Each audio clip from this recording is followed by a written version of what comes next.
saudaraku, selamat sore semuanya. Hari ini kita masuk lagi dalam minggu yang baru, renja pertama, untuk membahas khotbah pada hari Minggu yang lalu, di mana kita kemarin membahas tentang pemberian yang terbaik. Ya, bagaimana memberi yang terbaik. Nah, saudaraku, hari ini akan saya berikan lagi tentang bagaimana hubungan yang berkualitas mendorong untuk kita bisa memberi yang terbaik. Saya bukakan Matius 7 ayat 9 sampai 11. Adakah seorang daripadamu yang memberi batu kepada anaknya jika ia meminta roti, atau memberi ular jika ia meminta ikan? Jadi jika kamu yang jahat tahu memberi pemberian yang baik kepada anak-anakmu, apalagi Bapamu yang di sorga, Ia akan memberikan yang baik kepada mereka yang meminta kepadanya. Saudaraku, jika ada di antara kita yang memang hobi, suka menghidupi tentang soal memberi, saya beritahu saudara, bersyukur. Berarti karakter Bapa ada di dalam. Karena Bapa kita yang baik itu, yaitu Tuhan Yahweh, Dialah yang pertama memberikan teladan, memberikan contoh untuk memberi yang terbaik. Ketika manusia hidup di dalam dosa, Bapa melihat kita dari surga, tidak ada penolong. Kita lemah, kita ditipu iblis, kita diperbudak setan, kita diperbudak oleh dosa. Dia merancang untuk mengirim juru selamat bagi manusia. Tuhan berbicara melalui nabi-nabinya, bernubuat, mengatakan, Akulah juru selamat. Aku akan datang menyelamatkanmu. Lalu Tuhan menubuatkan ribuan tahun bahwa Dia akan datang di dunia menjelma menjadi manusia. Bapa di surga memiliki standar dalam memberi. Standarnya adalah yang terbaik. Dia memberikan anaknya yang tunggal, putra satu-satunya, yang terbaik dimilikinya. Dia berikan untuk menyelamatkan umat berdosa. Saudaraku, saya merenungkan firman ini. Tiba-tiba saya teringat bahwa saat ini saya memiliki satu orang anak bayi. Ya, bayi saya belum sampai setahun. Saya tadi baru ke rumah sakit untuk membawa imunisasi.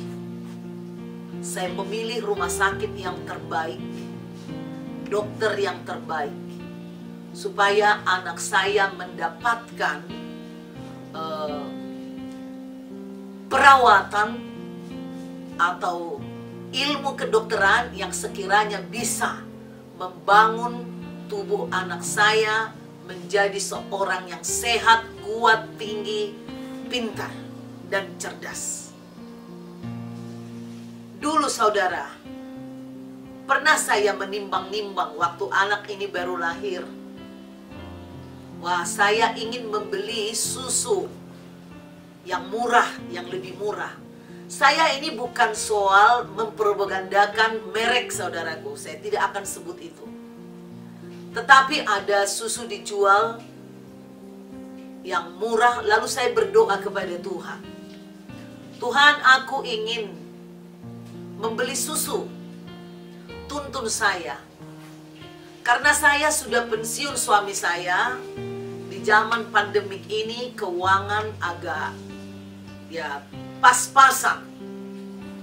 Bagaimana kalau aku membeli susu yang ini, di mana harganya sangat murah di pasar? Tuhan memberikan kasih-Nya di hati saya.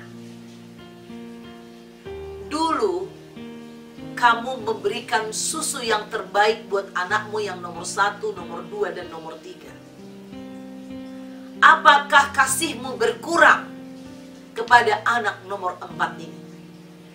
Kalau engkau mengasihi anak nomor 4 ini, tentulah engkau akan memberikan yang terbaik. Lalu saya menangis terharu dengan jawaban Tuhan. Saya katakan, Tuhan, terima kasih engkau menyadarkan saya. Saya akan memberikan yang terbaik.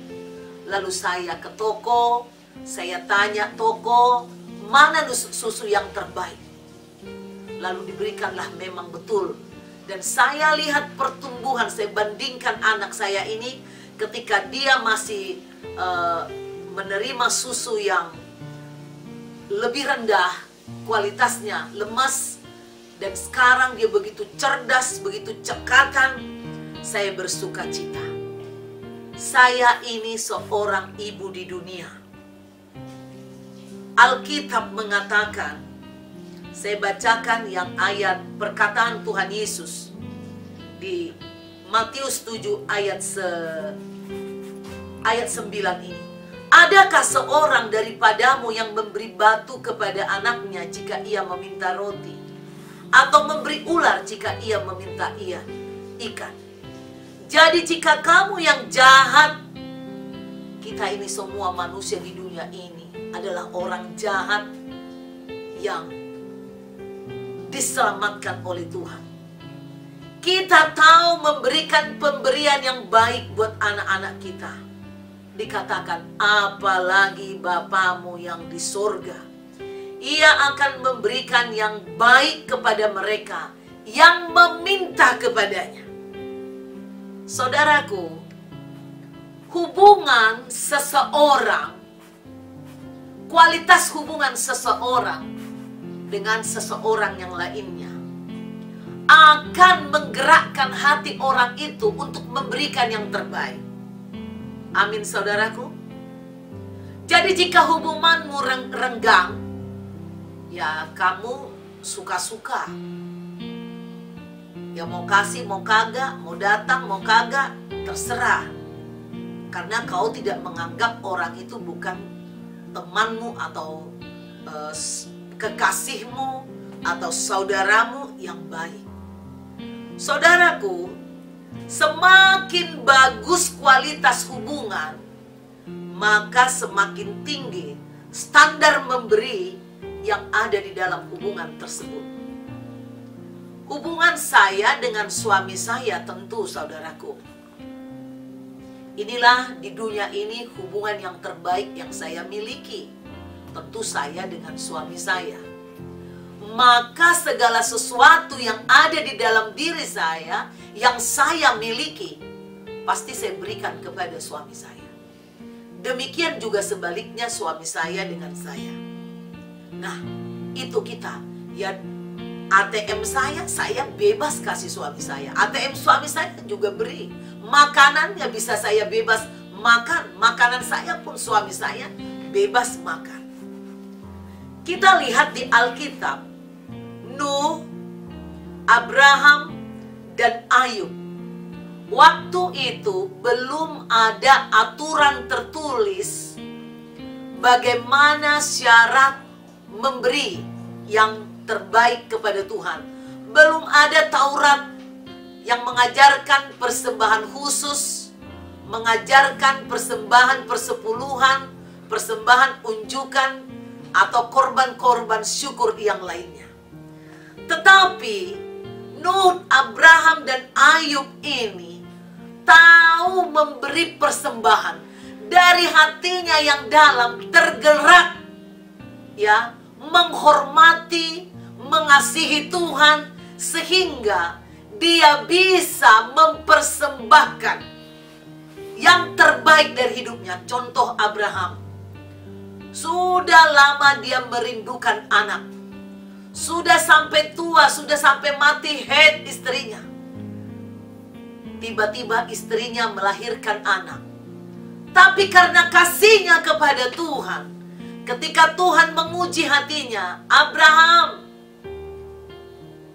berikanlah anakmu itu menjadi korban bakaran untuk saya. Abraham langsung bersiap-siap membawa anaknya untuk mempersembahkan. Namun Tuhan hanya ingin menguji hatinya. Bukan juga Tuhan tidak tahu hati Abraham, tetapi Tuhan ingin memberikan contoh hubungan yang baik. Maka kita akan mampu mengorbankan yang terbaik dari hidup kita.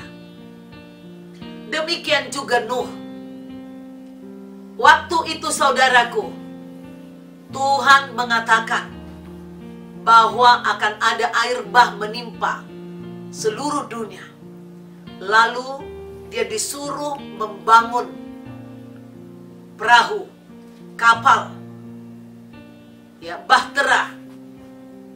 Dia mengikuti segala sesuatu yang dikatakan. Ini dia mempersembahkan hatinya, hidupnya. Meskipun dia harus mengorbankan harga dirinya, diolok-olok orang, diejek orang. Hei Nuh, udah gila kali kamu ya, kamu bisa membangun bahtera di gunung. Mungkin ada orang bilang, udah sarap kamu, udah pesong kamu, udah gila. Memang hubungan dengan Tuhan ini saudaraku, bisa dianggap orang kita seperti orang gila. Apa saja yang kita lakukan dianggap salah sama orang lain. Tetapi Nuh tidak berhenti menaati Tuhan, melakukan kehendak Tuhan, karena dia memiliki hubungan yang baik dengan Tuhan, mempersembahkan harga dirinya, hidupnya, waktunya untuk menaati Tuhan. Demikian juga dengan Ayub. Saudaraku, ingatlah, perbaikilah kualitas hubunganmu dengan Tuhan dan juga tentu dengan sesama. Bila engkau menghargai orang lain, maka engkau pun akan dihargai. Bila engkau mau mengulurkan tanganmu kepada orang yang lain, yang terbaik, maka Tuhan juga akan menggerakkan pertolongan yang terbaik datang kepadamu. Janganlah engkau membalas yang tidak baik dari orang lain dengan ketidakbaikan. Jika kau tahu melakukan hal yang baik, jangan menghukum orang. Kalau perlu, ingatkan, tegur. Tetapi jika tidak, teruslah berbuat baik. Jangan balas perbuatan yang kurang baik dengan yang kurang baik. Selalulah tingkatkan perbuatanmu yang lebih baik dan lebih baik. Demikian saudara, jika engkau tahu berbuat baik dan engkau tidak mau melakukannya, kau rugi. Ingatlah, Bapa kita adalah standar pemberian yang terbaik kepada orang. Orang jahat pun dia beri yang terbaik. Marilah kita memberi yang terbaik dalam hidup kita kepada siapapun, karena kita adalah putra daripada Bapa Yahweh. Kita ikuti langkah, tindakan, perkataan daripada Bapa kita yang baik itu. Standar Bapa kita adalah yang terbaik, maka berbuatlah yang terbaik. Demikian saudaraku, firman ini, hubungan yang berkualitas mendorong kita untuk memberi yang terbaik. Jangan lupa, jika engkau terberkati dengan firman di renungan senja yang pertama minggu ini, silahkan klik kembali di YouTube saudara.